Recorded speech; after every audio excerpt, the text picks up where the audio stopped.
I woke up the other morning with a song in my head. It was Jewel, You Were Meant for Me. And I felt like I should have done a reading that day, but I didn't. I waited about a week, I guess. And I just heard it somewhere that I shouldn't have. So I'm going to do that reading now.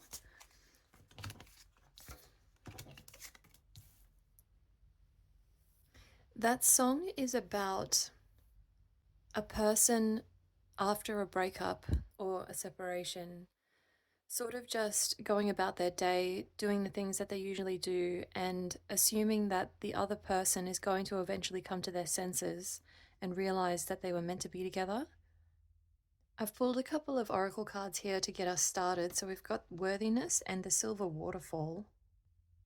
The first card, I feel like something that the two of you need to work on is being able to look at yourselves separate from this connection and be happy with who you are before you come into connection with somebody else.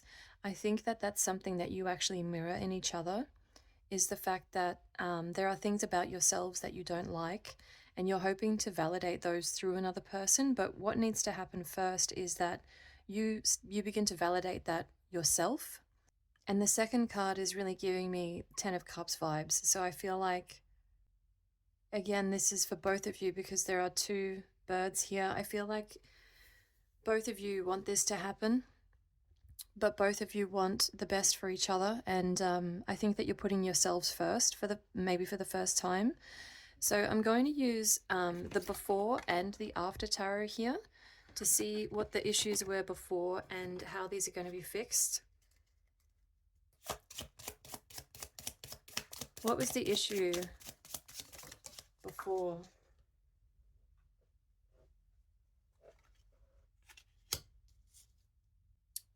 That's quite funny, actually, because the Four of Pentacles in the traditional tarot is this guy holding all the pentacles. So this is what I was saying, people giving you the validation when really you're supposed to be the one holding it all yourself. And the Three of Pentacles before is a guy trying to do everything on his own. The traditional tarot has the three people collaborating and working together. So this is telling me it was always seeking outside validation to build yourself up and trying to do everything on your own, thinking that independence is the strongest way to be. Anything else?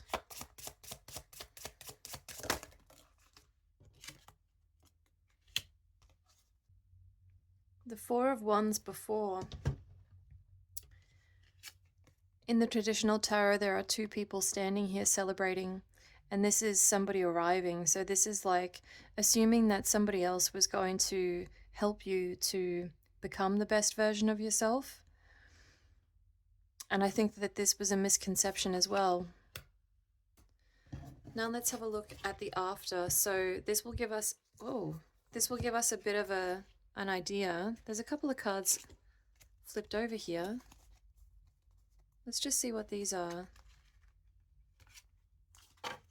That was weird. I didn't know that these were flipped in the deck.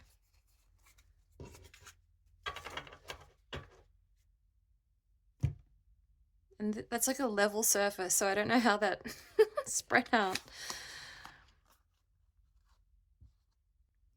The Seven of Swords is usually my least favorite card in the tarot deck, in the traditional tarot. The Before tarot, though, this is really giving me that it was a strategic move. And again, I think that this is for both of you. I think both of you knew exactly what you were doing, and that could be, like, I don't think that that's in a negative way. I think it's in terms of self-protection.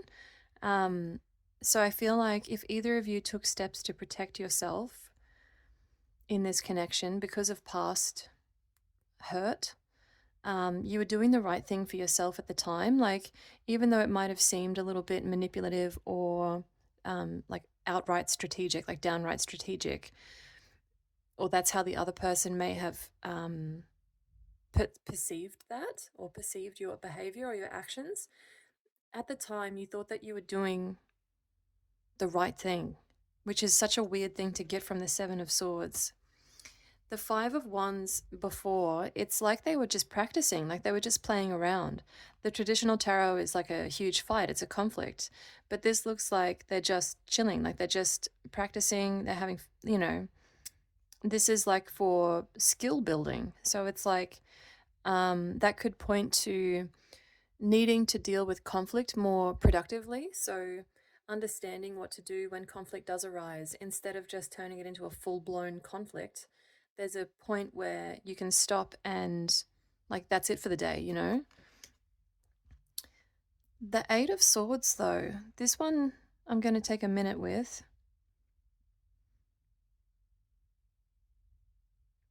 It's interesting because the Eight of Swords in the traditional tarot looks like, or I don't know, for some reason I just feel like usually it's like the person put themselves there.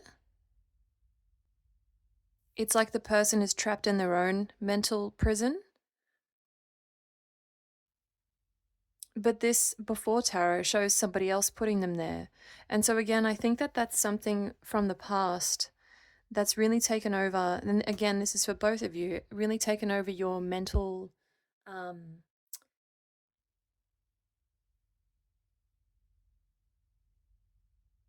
taken over the way that you process things. So something might happen and based on your past experiences, you will view it in a certain way and then you'll act to protect yourself, or they will see your behavior in a certain way due to something that they dealt with in the past and they will adjust their behavior to protect themselves from you. This is somebody else who has caused these mental issues. It wasn't them themselves and it wasn't you yourself. It was somebody else that put you in that state. Really interesting that those cards just slid out across the desk there. So now we're going to look at the after tarot. So this will give us an idea of what it is that you'll be working through in the meantime to lead to this.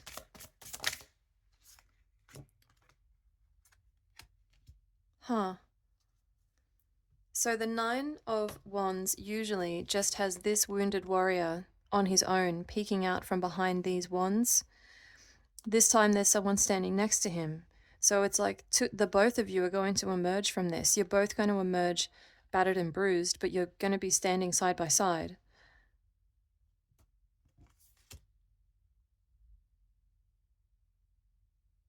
The only change that I can really discern from the Death card here is that usually there's a guy standing in front of the horse, I'm pretty sure, who's like in like a prayer position. I think that's him on the ground behind, and instead there's a woman here clutching like a little kid. But to me that's saying like inner child type thing, and the Death card is about transformation and change. So I get the feeling here that there's going to be some kind of like transformational growth through something that happened in childhood. Like I'm not going to get into like what that could be for everybody, but there's something here about moving through something that you learned when you were a kid that could definitely be about needing outside validation. Anything else? There's that Ten of Cups, and we've got the Eight of Pentacles as well.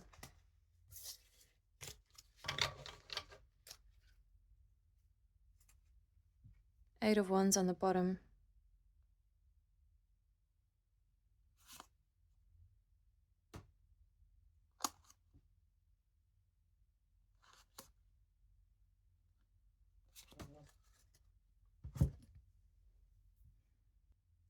The Eight of Pentacles sometimes to me will say, you know, it'll kind of talk about doing the same thing time after time, like being really repetitive with your actions or sort of learning the same lesson over and over again.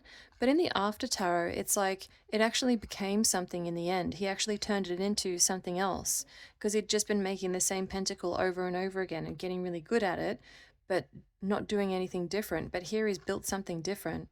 So it's like maybe the lesson has been learned here and you're turning it into something new. And like I was saying, this original Love Tarot Love Oracle card reminded me of the Ten of Cups, and we've got both of them here. This is truly just a scene of peace. It's a scene of being home, feeling at home, feeling comfort. There's a sense of being able to relax, especially in somebody else's presence, because the card that was standing out from back here in the before tarot was that maybe both of you were used to having to do everything on your own before, and you weren't really willing to have anybody else help you or participate in your life in a meaningful way. But in the future, that's going to change. If you'd like to book a personal reading, the link is in my bio, and that's it for today.